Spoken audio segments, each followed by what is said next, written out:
pertama terkait dengan pertanyaan masyarakat ya. Ya secara umum memang masyarakat Indonesia pemahaman atas literasi keuangannya itu relatif rendah ya. Jadi mungkin yang cukup memahami adalah mereka yang pernah kuliah di bidang di fakultas ekonomi atau manajemen. Sedangkan untuk yang di bidang lainnya itu memang sangat kurang.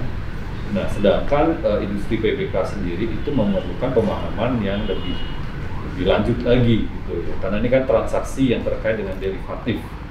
Gitu ya. Sedangkan untuk transaksi yang lebih basic seperti saham, obligasi, itu juga masih banyak yang kurang paham ya. Bahkan juga masyarakat konsep mengenai risiko, imbal hasil, bagaimana hubungan antara risiko dan imbal hasilnya sendiri itu juga mereka masih banyak yang belum paham. Nah, dengan demikian tentunya di sini yang diperlukan adalah pada saat kita melakukan sosialisasi ya mengenai industri PBK, kita perlu juga meningkatkan literasi keuangan dari masyarakat ini. Jadi tidak bisa kita langsung jam membahas future itu ini derivatif, mereka nggak akan paham.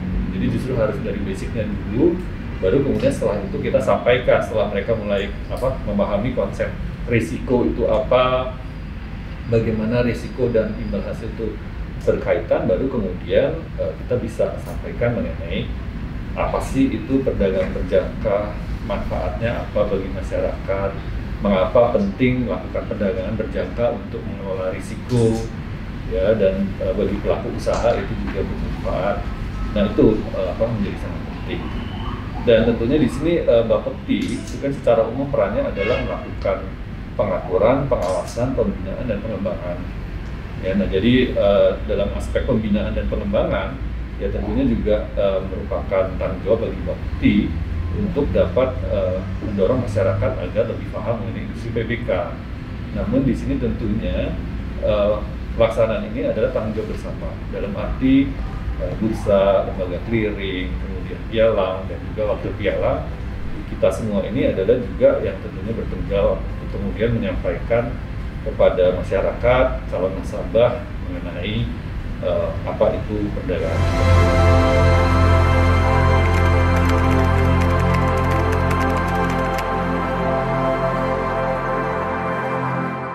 Ya, jadi tentunya di sini kami juga sudah masuk ya dalam rencana kerja kami untuk juga dapat melakukan sosialisasi kepada perguruan tinggi, ya, kepada perguruan tinggi mengenai perdagangan berjangka.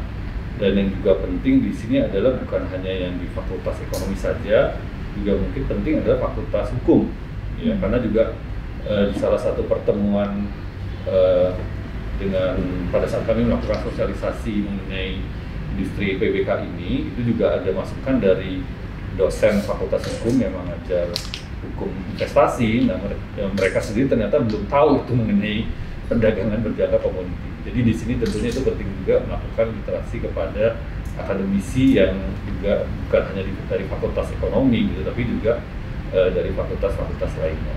Jadi itu memang juga sudah menjadi rencana kami untuk melakukan sosialisasi tersebut.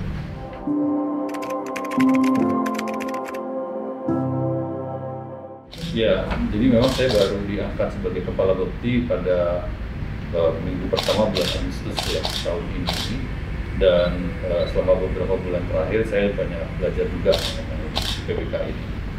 Background saya adalah akuntansi dan juga keuangan, jadi saya cukup tahu mengenai perdagangan berjangka, derivatif dan seterusnya. Namun memang pengetahuan saya mengenai sejauh mana industri PBK ini telah berkembang relatif terbatas. Jadi itu mungkin memang perlu juga jadi masukan ya, bagaimana ke depan ini juga agar lebih diketahui oleh masyarakat umum. Nah, saya lihat di sini sebenarnya industri PBK di Indonesia mempunyai potensi yang sangat besar ya, untuk berkembang ya, dan misalnya diukur dari nilai transaksi ya, industri PBK di multilateral itu kan sangat rendah sekarang. Yang sebagian besar ada itu adalah di SPA ya, sistem perdagangan alternatif. Nah, padahal kalau dilihat dari potensinya, mengingat Indonesia ini kan ekonominya sangat besar, dari produk nasional brutonya aja itu terbesar di ASEAN, di dunia nomor 16 rankingnya, kemudian Indonesia menghasilkan beberapa komoditas yang termasuk tertinggi di dunia. Namun di sini dengan demikian seharusnya tentunya kebutuhan untuk misalnya melakukan hedging di bursa berjangka itu cukup tinggi, ya, tapi kenyataannya kan relatif rendah, dan ini sebagian dari mereka ini sudah bertransaksi di luar negeri. Nah ini tentunya perlu kita kaji ya penyebabnya apa, ya, dan ini dari kami di Bapepti telah melakukan kajian ya, dan tentunya di sini masukan-masukan dari pelaku sangat berharga ya. Kami juga meminta masukan dari industri ya, dari setiap bursa, kemudian lembaga clearing, kami minta masukan dari Asklepindo, kemudian juga dari pelaku. Nah dari situ kemudian kami sudah identifikasi ya apa permasalahan yang dihadapi dan bagaimana kemudian ke depan. Ya, jadi di sini kami lihat bahwa memang saat ini terutama untuk transaksi di bursa yang di multilateral itu kurang menarik gitu ya secara komersial.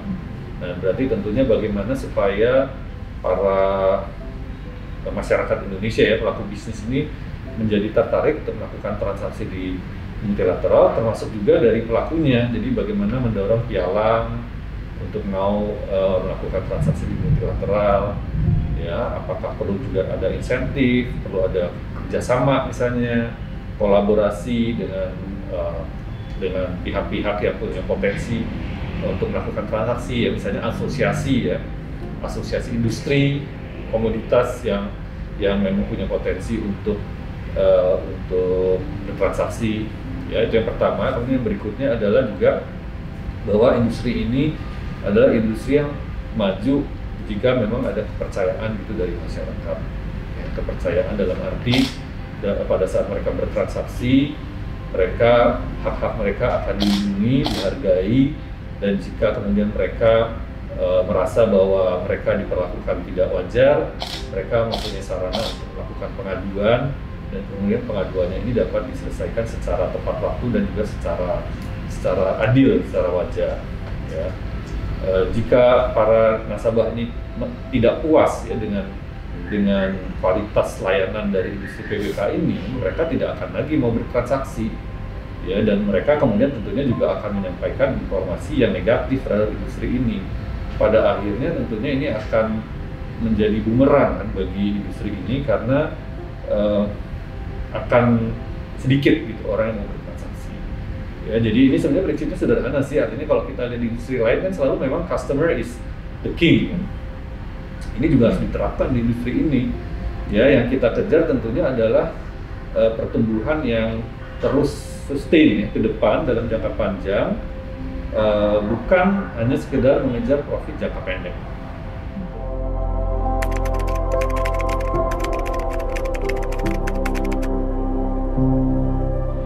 Untuk yang terutama yang di multilateral ya. Yang di multilateral ada beberapa penyebab ya. Yang pertama, saat ini memang komoditas yang diperdagangkan di multilateral relatif terbatas ya. Jadi ada beberapa komoditas pertanian, kemudian juga ada emas, dan kemudian itu saja. Ya, juga keuangan belum ada. Nah, jadi ke depan tentunya perlu lebih banyak produk-produk yang memang diminati pasar, ya, produk-produk yang diminati pasar. Selain itu produk yang sudah ada tentunya perlu kita lebih promosikan lagi, ya, dan juga itu yang pertama ya, jadi menambah jumlah produk yang ada di pasar multilateral. Dan yang kedua adalah membuat masyarakat ini dapat lebih mudah dalam melakukan transaksi di multilateral. Ya, jadi apalagi sekarang ada zaman IT ya, digital technology. Jadi tentunya perkembangan digital technology ini harus dimanfaatkan agar mereka dapat lebih mudah melakukan transaksi. Ya, karena sekarang ini kan juga sudah global ya. Jadi kita ini bisa saja melakukan investasi di luar negeri ya, dengan menggunakan sarana tadi digital technology.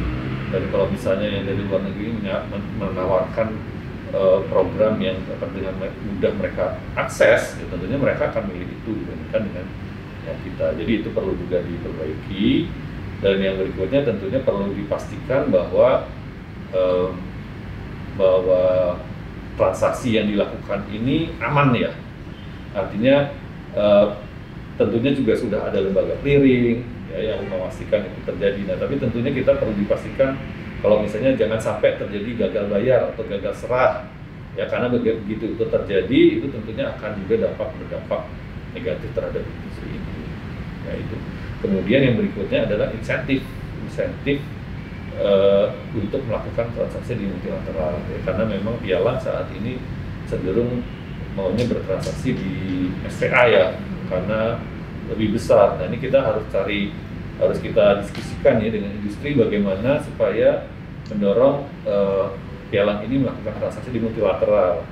Ya, alternatifnya adalah memang kita kembangkan khusus pialang yang fokus ke multilateral, sehingga memang tidak kemudian perhatiannya terpecah dengan SPA. Ya, jadi mungkin bisa pialangnya ada sejumlah pialang, nggak harus banyak-banyak, tapi mereka fokus ke situ. Yang berikutnya market maker tentunya ya juga harus ditingkatkan, dan untuk itu memang seperti yang saya sampaikan di sebelumnya perlu ada banyak kerjasama ya. Kerjasama misalnya tentunya juga dengan dukungan dari pemerintah, karena bagaimanapun pemerintah itu juga sangat berperan ya untuk mendorong industri PPK ini ya, seperti sama halnya lah dulu dengan pasar modal pada awal-awalnya juga pemerintah sangat berperan. Nah, di sini mungkin kita juga coba terus mencoba tentunya memetakan ya instansi pemerintah mana yang bisa membantu kita, kemudian juga kemudian melakukan kolaborasi. Jadi misalnya BUMN yang besar yang sebenarnya juga potensi untuk sebagai pengguna ya di PBK, nah kalau bisa ada kerjasama di situ. Demikian juga BUMN kan juga ada yang berasal dari industri keuangan ya, nah itu mungkin juga bisa kita coba approach gitu. Insentif yang lainnya misalnya berupa pajak juga ya, pajak final sekarang ini belum juga sampai sekarang ini PR yang memang harus kita segera kejar gitu ya, supaya bisa segera kalau bisa tahun depan gitu ya sudah bisa dilakukan pajak final, itu juga akan membuat kebijakan.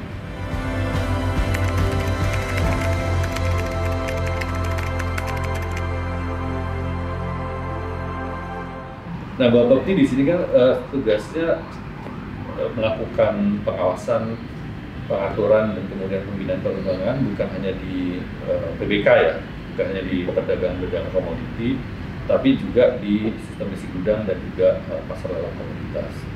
Nah, jadi kami memandang bahwa sebenarnya ketiga pilar ini ya, PBK, SRG, dan PLK itu jika terjadi resesi sebenarnya juga dapat bermanfaat ya bagi masyarakat dan pelaku pasar untuk mengurangi dampak dari resesi tersebut.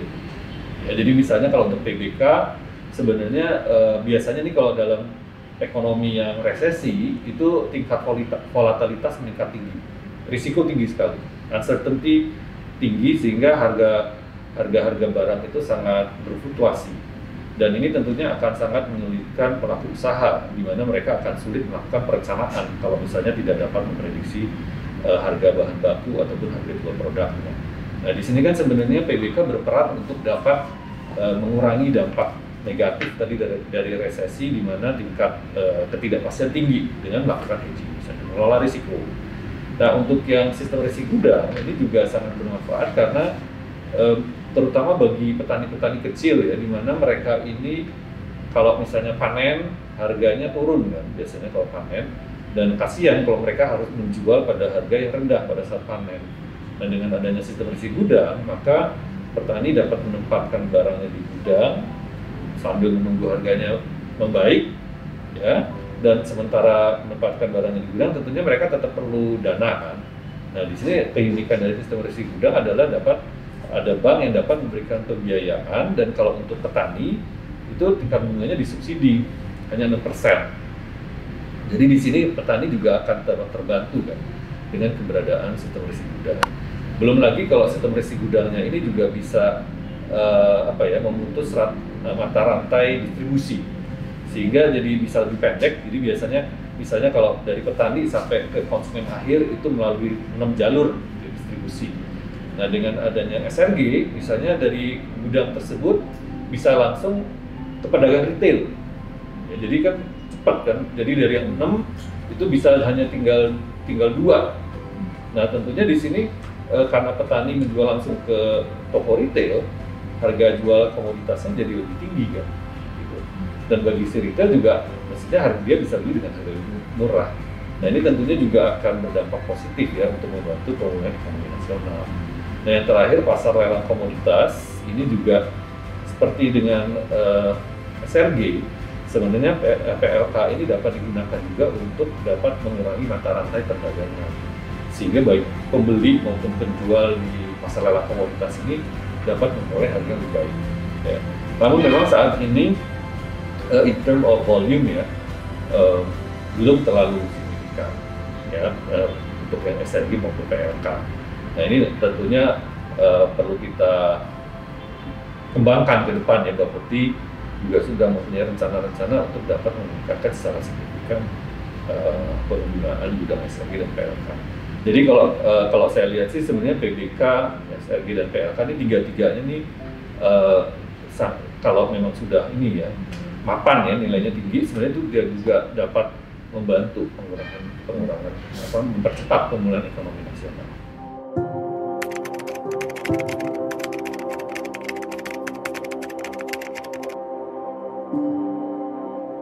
Ya, untuk saat ini tentunya tadi yang Anda sampaikan belum dapat terpenuhi ya, mengingat bahwa memang transaksi di bursa kita ini masih relatif rendah ya, apalagi multilateralnya ya. Jadi karena yang tadi ya justru produk komoditas utama Indonesia seperti contohnya tadi kelapa sawit ya, itu misalnya malah banyak diperdagangkan di bursa berjangkanya Malaysia ya.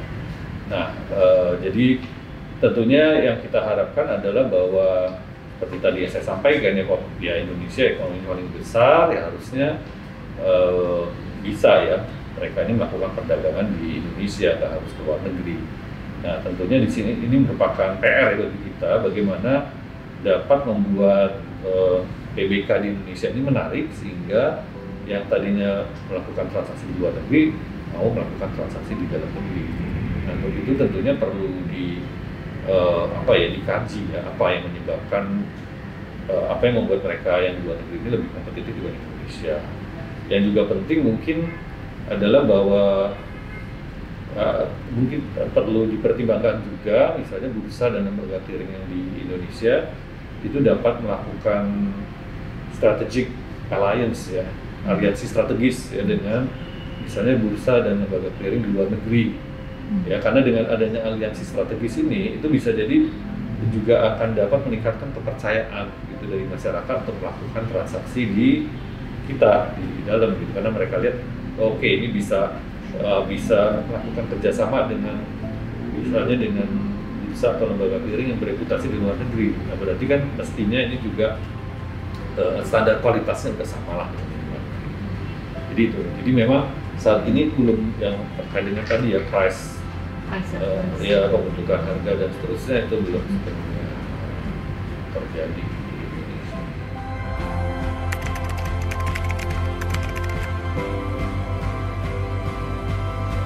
Jadi kami tentunya di sini visi kami konsisten dengan dari pemerintah ya, dalam hal ini untuk perdagangan di mana salah satu sasaran strategis dari Kementerian Perdagangan adalah memoptimalkan peran PBK ya, dalam pembangunan nasional.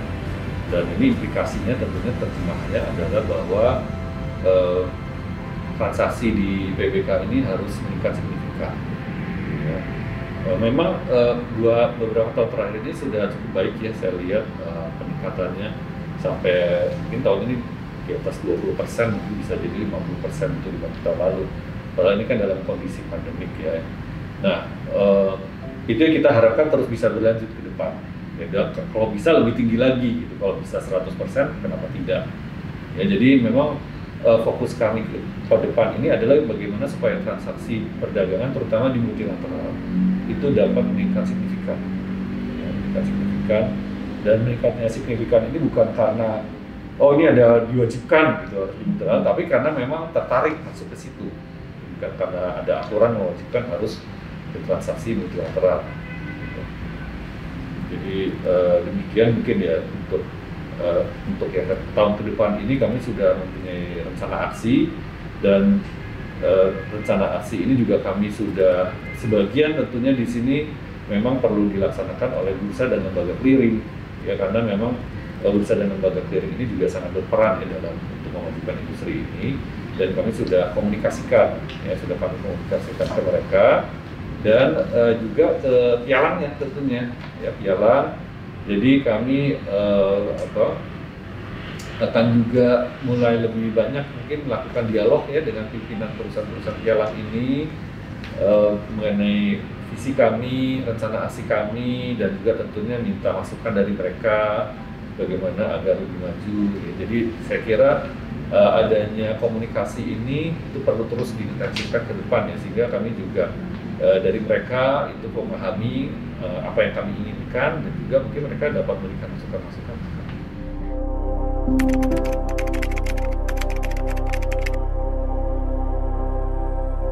Ya, jadi tadi seperti saya sampaikan memang adanya kerjasama ini sangat penting. Kami tentunya terus menjalin komunikasi ya, misalnya dengan institusi pemerintah seperti misalnya dengan OJK tentunya kami juga terus melakukan komunikasi, misalnya sharing ya, sharing misalnya mengenai bagaimana regulasi itu bisa dijalankan, dan juga aturan-aturan OJK ini kami coba review juga, evaluasi mana yang mungkin bisa diterapkan di sini ya. Kemudian juga tentunya dengan Bank Indonesia misalnya, karena Bank Indonesia ini ada sudah masuk ya dalam peraturan mereka bahwa akan ada pengembangan user berjangka di forex ya, falas. Dan ini tentunya karena sudah ada di aturan mereka, maka perlu segera direalisasikan ya. Hanya saja karena tahun ini ada pandemik dan juga terjadi resesi, sehingga mereka kemudian fokus pada pemulihan ekonomi nasional. Ya, namun di sini kami terus menjalin komunikasi dengan mereka, dan mereka saat ini sedang melakukan pengkajian ya mengenai diperdagangkannya instrumen keuangan ini bisa berjangka, karena memang di luar negeri pun yang juga salah satu kontrak berjangka yang paling liquid adalah financial ya. Jadi bahkan lebih liquid dibandingkan dengan komoditas pertanian. Jadi ini terus kami monitor, dan tentunya juga dengan lembaga-lembaga lainnya sih kami juga akan terus menjalin kerjasama, misalnya dengan Kementerian BUMN, kami mengupayakan ya sama tahun depan untuk mencoba berkomunikasi dengan mereka, misalnya karena mereka BUMN ini kan banyak sebenarnya punya potensi bisa berperan dalam memajukan industri BPK. Ya, itu beberapa contoh.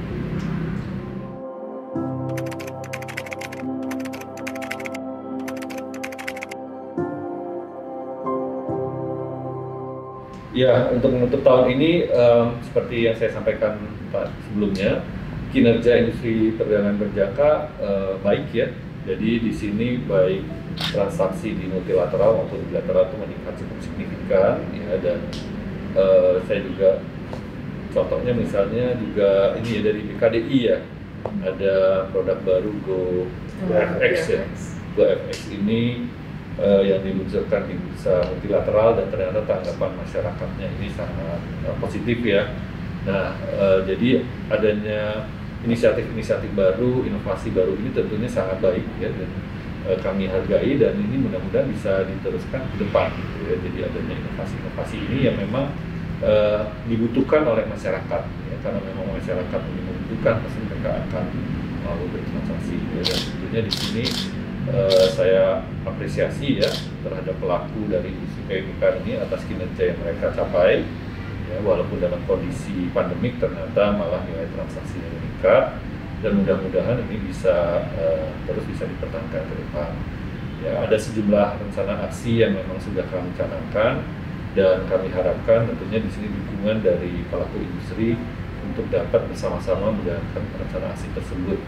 Ya, karena pada akhirnya yang akan menjalankan ini adalah bukan Bapepti, yang akan melaksanakan ini adalah para pelaku ya, bisa bapak keliling, jalan, pedagang. Dan peran dari Bank Mundi adalah memberikan pembinaan dan pengembangan yang kami memfasilitasi, daripada akhirnya doers-nya adalah para pelaku. Jadi dan tentunya ini adalah perlu kolaborasi yang sangat baik antara kita semua. Demikian ya, mungkin ke depan kita bersama bisa terus melakukan itu.